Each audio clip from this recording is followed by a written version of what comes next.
Welcome back to the Cognac Jewellery School. Today we're going to be making a trio of gemstone stacking rings, like these ones. Let's get started.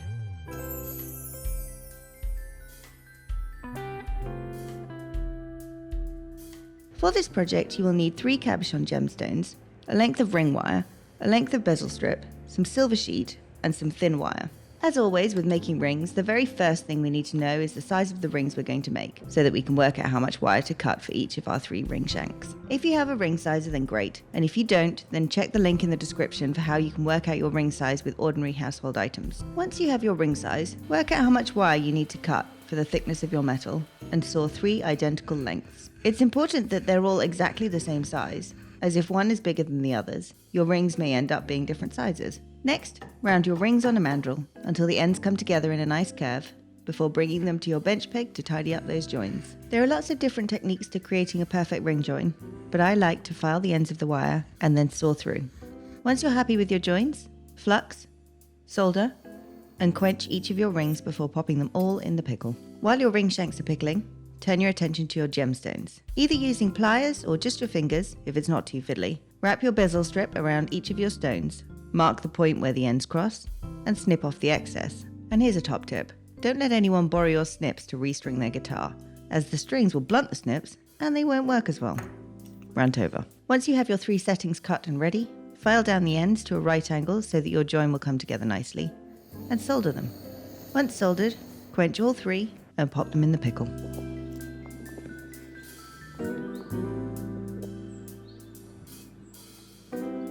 Once your ring shanks are nice and clean, bring them out of the pickle and round them off on a mandrel until they're perfectly round.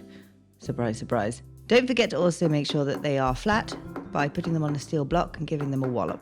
Once they're round and flat, you will have 3 identical stacking rings. Hopefully by this point, your soldered settings will be ready to remove from the pickle. Before anything else, give your settings a reshape and check that they fit your stones. On the off chance that they don't, there's a bezel stretching hack linked in the description that might come in handy. Sand down the bottom of each of your settings, being careful not to bend it out of shape, before sawing out a piece of silver for each of the back plates. Make sure you remove any plastic coating from your silver sheet before soldering. Just in case you haven't made this mistake before, if you accidentally leave the plastic on and then try to solder, it absolutely stinks and is probably horribly toxic, so maybe don't do that. Place your back plate on a cotter pin, flux, and place your setting on top. Place your solder around the outside of your setting and solder.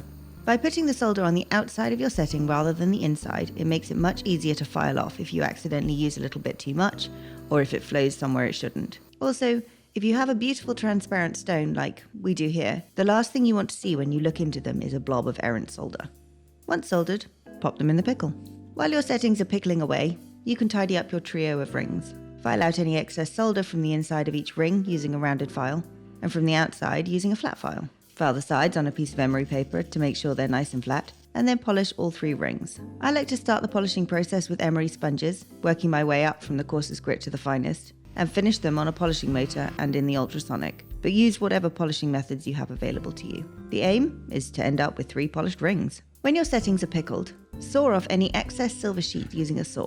Try to keep as close to the setting as possible without sawing through the fine silver walls of your setting. Once sawed through, take a flat needle file and file off what remains of the silver backplate and any excess solder. Then polish the backs and sides of your setting with emery sticks or sponges until they begin to shine. And, call me neurotic, but before we go any further, let's just check that all of the stones still fit into, and come out of, your settings. If you've made it to the final solder, then well done, and thanks for sticking around. Turn that setting upside down on a fire brick and flux the underside, and place a piece of solder between the setting and the ring shank. Secure your ring shank in a pair of reverse action tweezers, solder the 2 elements together, quench, and repeat with the other 2 rings. Be mindful about the placement of your settings on your ring shanks. If you want your 3 gemstones to nest together, you may need to solder 1 or 2 slightly off center. Once all your rings are soldered together, pop them in the pickle.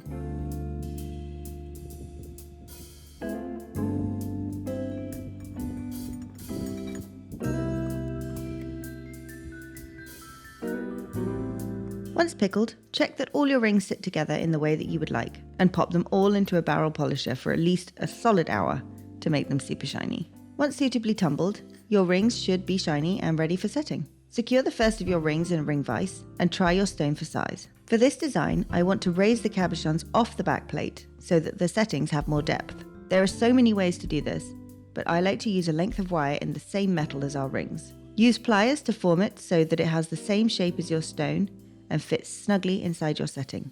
Snip off any excess wire, make sure it's flat, and file the ends so that they come together.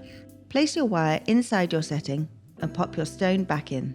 If any of your settings need filing down at all, do that until you're happy with the height of your setting in relation to your stones, and you're finally ready to set. Use a pusher to push the metal over all the way around your gemstone before burnishing to finish.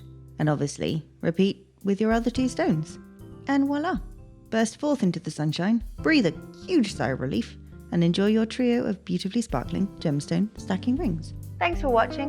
Don't forget to like and subscribe, and hopefully see you all again very soon.